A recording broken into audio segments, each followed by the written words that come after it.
કે લોકડાઉનની ખોટી ચર્ચામાં પડવા કરતાં જે હાવ પાયાવિહોણી વાત છે, પાયાવિહોણી એટલા માટે પણ છે કે સરકાર એટલી ગાંડી નથી કે ઉદ્યોગ ધંધા બંધ કરી દે. જો ઉદ્યોગ ધંધા બંધ કરી દે ને તો તમને કહી દઉં શ્રીલંકા જેવી હાલત થાય. શ્રીલંકામાં જે આર્થિક સંકટમાં પાયમાલ થઈ ગયો હતો દેશ, એવી હાલત થાય. એટલે કે આપણા દેશને ચલાવનારા લોકો, અધિકારીઓ, નેતાઓ આટલા તો હોશિયાર છે જ કે એવી કોઈ.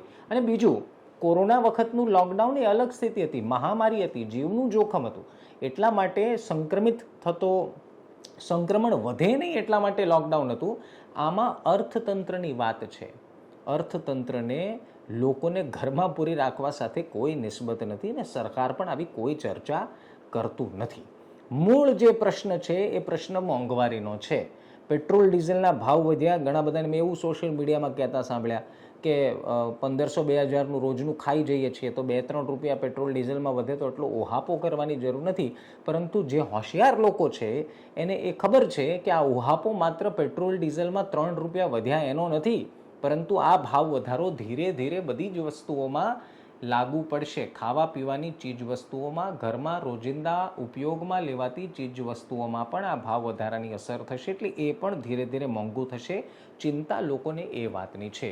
એટલે જે હરખપદુડા એવું કહેતા હોય, જે અંધભક્તો એવું કહેતા હોય કે 3 રૂપિયા વધ્યા છે એમાં શું ફેર પડશે, તો એમને કહી દઉં કે જ્યારે તમારા ઘરે ખીચડી મોંઘી થવા મળશે ત્યારે તમને ખબર પડશે કે ફરક કેટલો પડશે.